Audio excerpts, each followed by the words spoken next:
Good folks, welcome to this session report from Shattered Jewel, Scenario 1 from Saipan, the Bloody Rock, part of the CSS system.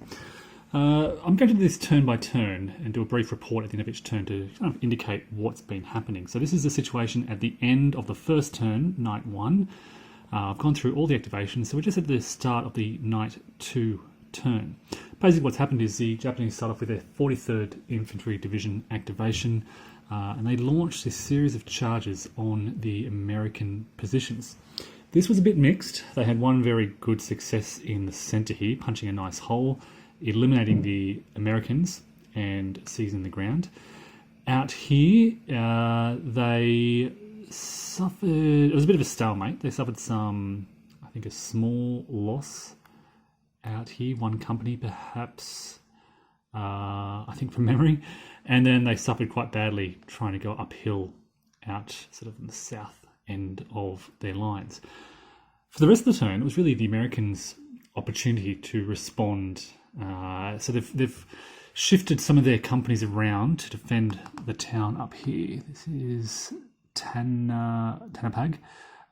So shifting some forces around, establishing some of them in foxhole, some of them still out in the open, and rallying some disorganisation. That's right, I recall now the result of that charge. It was some American disorganisation, which they've now rallied from. This is as a result of their 27th Infantry Division activation and I spent a direct command as well.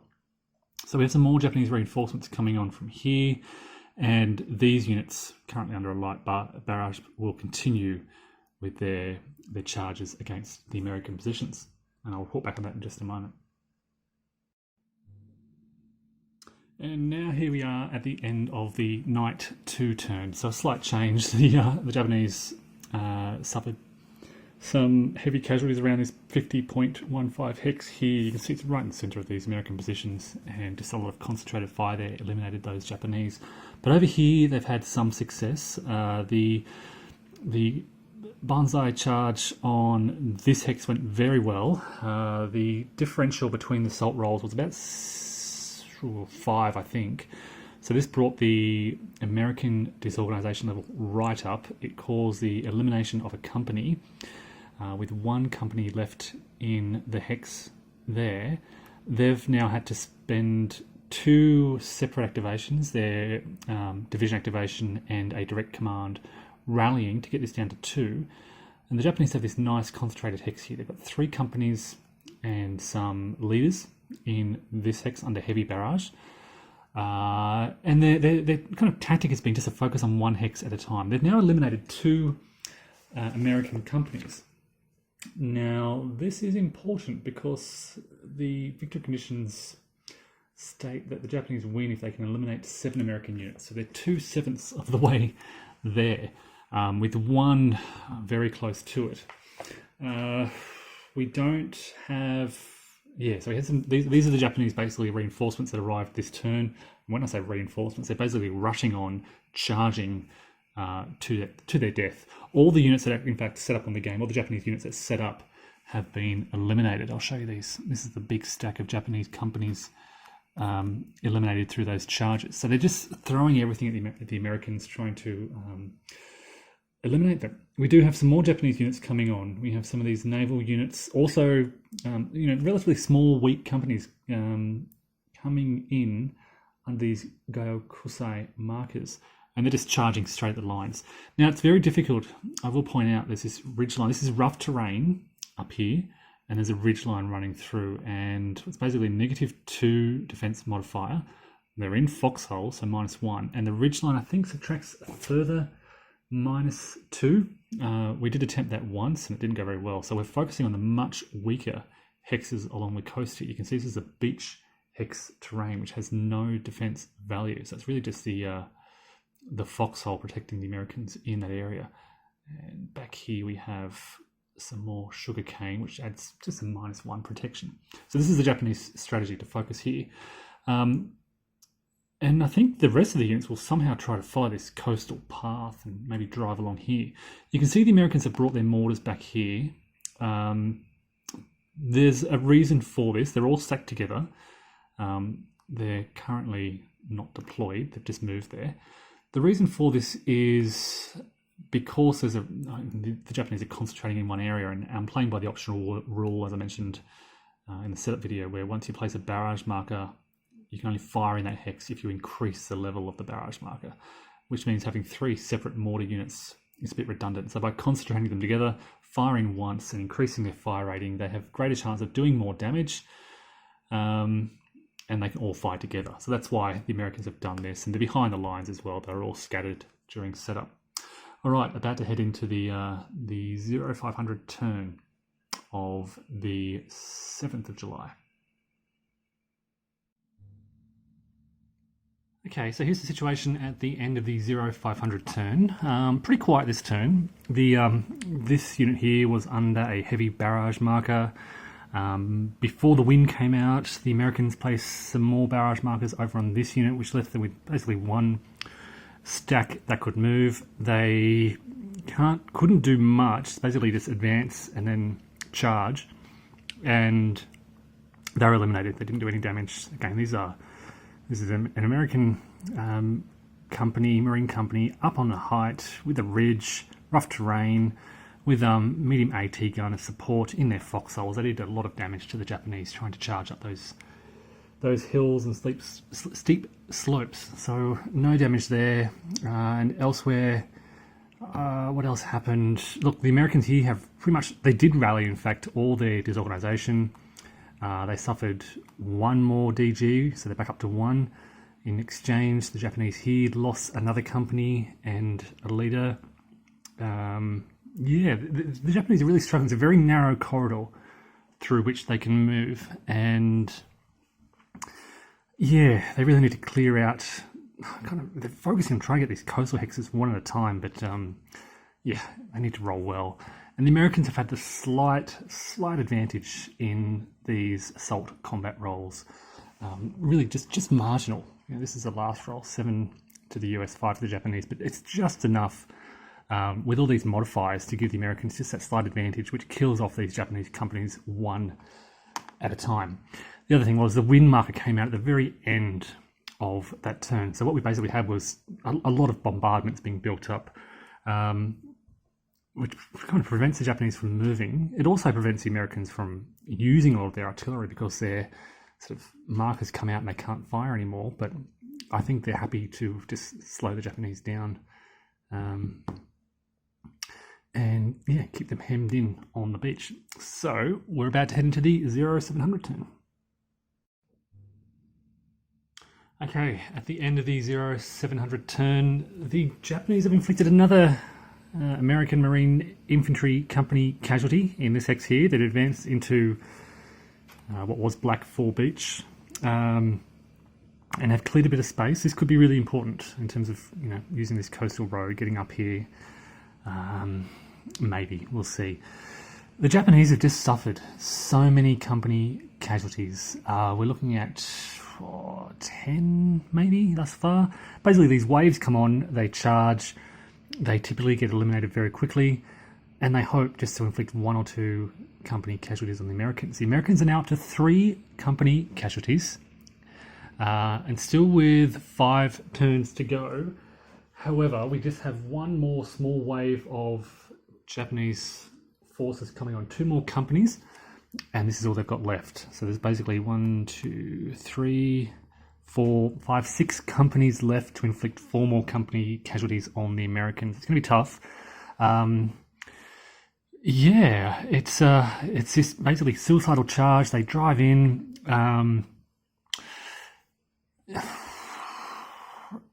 try and hurt the Americans, and then they get wiped out through this just American counterfire and mortars and artillery and naval artillery and so forth. They don't really stand much of a chance against that massive fire. So, as I said, 5 more turns left, heading into the 0900 turn. We'll see how things go. Okay, well, this is pretty much the second last turn. It's the end of the 0900 turn. The last wave of Japanese reinforcements arrived and promptly charged and were promptly wiped out.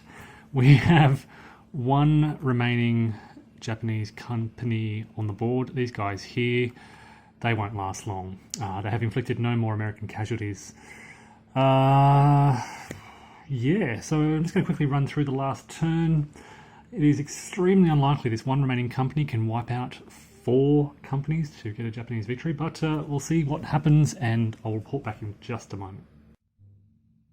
And there we have it. At the end of the 1100 turn, the last Japanese company is eliminated, and the Americans secure victory. They have fought off that what's known as the raid. There is very limited scope for Japanese tactical consideration here. These are very poor defensive hexes, so they're driving. This is really their focus. And they did attempt some charges along the ridge lines, pretty much when they were forced to, because this area is so densely packed. So a couple of their stacks tried to charge up this ridge line and failed terribly. They did have some success along here, of course. This is where they eliminated 3 American companies, but they just could not go any further. There is certainly scope for me to have played some rules wrong. As I said, I haven't been able to play CSS a lot lately, and I've been playing this in drips and drabs. It's been sitting here for a while, so I'm very rusty on the rules. In fact, I played through a few turns a couple of days ago, realised I was playing Opportunity Fire wrong, very clumsily, and then reset up again. And look, I think I've done most things right. There may be the occasional combat modifier here or there that I've missed, or maybe I not, as I said, not too familiar with the Gyakusai rules, so there's potential for me to have misplayed those. As far as I'm aware, everything was okay, but yeah, take all this with a grain of salt. The Americans pulled back from around the ridges and set up this defensive position here. They put their 3 mortars here in a stack to increase their fire rating. Then they have, an artillery piece over here with their naval support. And they're just inflicting so many casualties on the Japanese, even when they're just sitting there not engaging in their Gyakusai. So, having said that, the assault rolls tended to lean in the American favour. This is, of course, the first scenario from Saipan. It is designed as the introduction scenario. It's quite complicated for new players with the Gyakusai rules.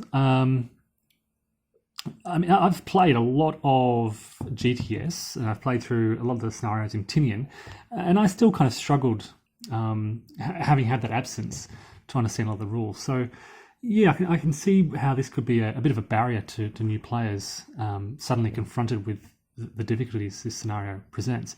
It is a very interesting scenario, I will say that. The recreation of this famous raid by the Japanese, and just these very weak companies. I mean, these are bad examples there. Where are some of the very weak ones? 0 fire strength. These are, we're talking about sort of the service companies. What else do we have? Medical companies, communications and so forth, just being rallied together and driven at the American defenders in their foxholes, in relatively decent defensive terrain up here at least. It really captures, I think, a sense of what happened on the 6th, 7th of July 1944.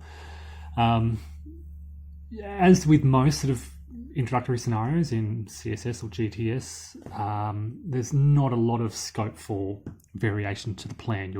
These reinforcements come on, they drive at the enemy, and you let the the dice determine your fate. And as I said, I think the Americans probably got a slight upper hand in those assault rolls. Now, because if I've understood this correctly, the Japanese must, under Gyakusai, must move closer to, in effect, the nearest American company.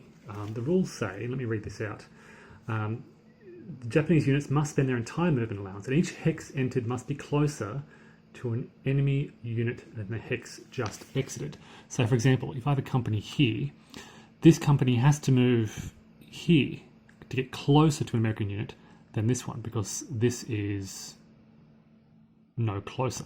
This is closer, that is not closer. So a unit that comes on sort of here has to move towards the ridges, which makes it hard. If they had the freedom to just slow down and charge along the beaches, I think the Japanese would have a much better chance, but they lost a lot of companies coming in here and then being forced by these Gaikuso rules to charge up the ridges. If they didn't have to, these are horrific places to charge up. If they didn't have to do that, I think it would be a very different story. But if I've understood that correctly, they have to move, in effect, towards the closest enemy. Each hex entered must be closer to an enemy unit than the hex exited. So this means if they come in here, they have to go there, and not there. And that really restricted them, because these are not only suicidal, but futile charges up the ridges. Yeah, and that's notwithstanding the superior American rolls that I talked about. What else happened? Look, the Americans broke a few support weapons. They rolled a few 9s. What else? So this is why this unit here doesn't have a support weapon. One of the final rolls was to break their heavy machine gun. They were very powerful. The use of those support weapons, you've got this, I mentioned this anti-tank gun here. The naval support was huge. They were inflicting casualties with every fire. The American superior command meant that they were able to rally very well. You may have noticed, I spoke about those disorganization markers and how the Americans were able to rally a 4 down to a 0 before they could be eliminated. That did eventually increase, and they were eventually eliminated, but it really did slow down the Japanese. Around 5 a.m., 7 a.m., the Japanese struggled with the draw of those wind markers. It just didn't come out at the right time, and I think was generally to their disadvantage. What else? Yeah, as I mentioned, the Americans moved around the defences. They're pretty satisfied with how they are, reforming their line. Strong, solid defence along the ridges. Yeah, what can I say? That is the story of the raid, Shattered Jewels, the 6th and the 7th of July, 1944. Thanks for watching.